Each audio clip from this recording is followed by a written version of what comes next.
বন্ধু বান্ধৱীসকল, আজি মই আমাৰ এটা থলুৱা ৰেচিপি বনাবলৈ চেষ্টা কৰি আছোঁ। সেইটো হ'ল কলপচলাৰ খাৰ।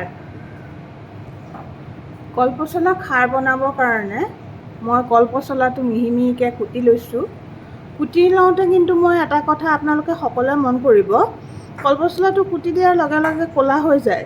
গতিকে আপোনালোকে অলপ পানীত অকণমান নিমখ আৰু অকণমান হালধি দি কলপচলাখিনি কাটি তাত থ'ব, তেতিয়া সহজে ক'লা পৰি নাযায়। প্ৰেছাৰ কুকাৰত 1 চামুচ মগু দাইল আৰু অলপমান পানী দি, সামান্যতম পানী দি কলপচলাখিনি দি দিছোঁ।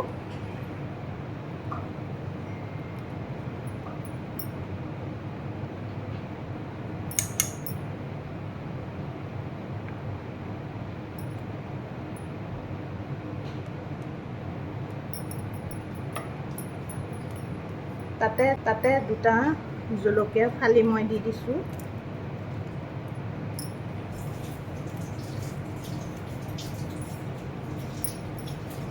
আৰু 1 চামুচ ডাঙৰ চাহ চামুচৰ কলাখাৰ ইয়াত মই দি দিছোঁ।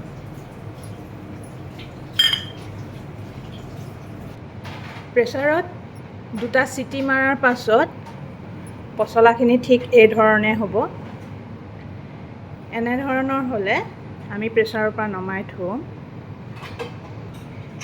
এতিয়া খাৰখিনি তেল মাৰিবলৈ মই পিঁয়াজ কুটি ল'লোঁ, 1 চামুচ নহৰু বটা ল'লোঁ, 1 চামুচ জলকীয়া বটা, 1 চামুচ আদা বটা, 1 চামুচ সৰু চাহ চামুচৰ পাঁচফোৰণ আৰু সৰু চাহ চামুচৰ মাটি দালি।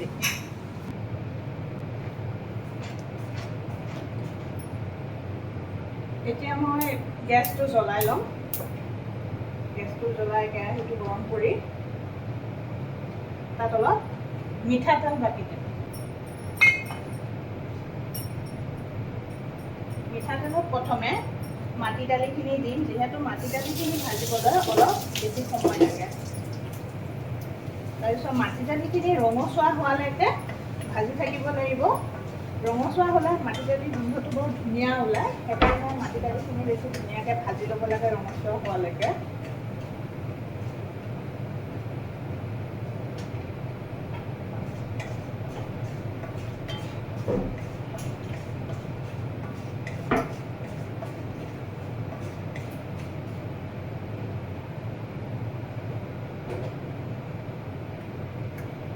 যেতিয়া মাটি দালিখিনি ৰঙচুৱা হৈ গৈছে, তাত মই পাঁচফোৰণ দি দিছোঁ।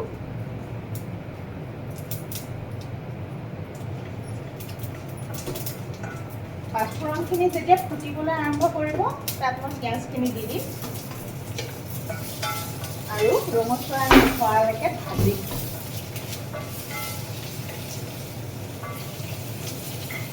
বহুত বেছি ভাজিব নালাগে, অলপ ৰঙচুৱা হ'লে ভাল লাগে, তাৰ গোন্ধটো ধুনীয়াকৈ ওলাই আহে আৰু খাৰখন খাবলৈ তেতিয়া বৰ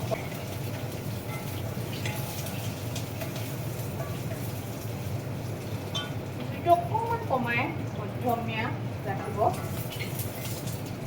এতিয়া ইয়াতে আপুনি কেঁচা জলকীয়া কাটাখিনি দি দিব, বটাখিনি। তাৰপিছতে তাতে নহৰু বটাখিনি দি পেলাই, নহৰু বটাখিনি যাতে ৰঙচুৱা হৈ পৰে তেতিয়ালৈকে ভাজিব। তেতিয়া নহৰুৰ গোন্ধটো খাৰত বহুতেই ধুনীয়া লাগে।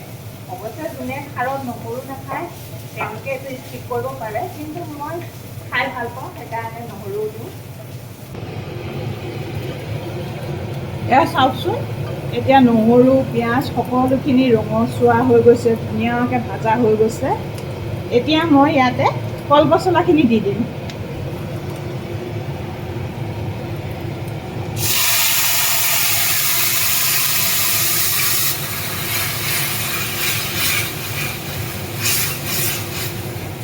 কলপচলাখিনি দি পেলাই অলপ ভালকৈ লৰাই আমি অকণমান ডাঠ হ'বলৈ দিম, গাঢ় হ'বলৈ দিম।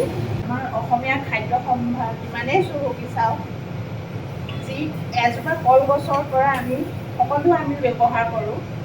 কলগছৰ পচলা কোমল অংশ দি, কলৰ গছৰ খাৰৰ সৈতে আমি এই ব্যঞ্জনবিধ তৈয়াৰ কৰিছোঁ। বহুতেই চাগে জানে, কিন্তু যিসকলে নাজানে তেওঁলোকে উপকৃত হ'ব। এতিয়া দেখিছেনে পানীখিনি ক্ৰমান্বয়ে শুকাই আহিবলৈ লৈছে আৰু পচলাখিনি গাঢ় হৈ গৈছে, ডাঠ হৈ গৈছে। ঠিক এনে সময়তে মই এতিয়া ইয়াত অলপ মই যে আদা বটাখিনি ৰাখিছিলোঁ সেইখিনি ইয়াতে দি দিম এই ধৰণে, আৰু ধুনীয়াকৈ মিলাই অকণ সময় আকৌ ভাজি দিম।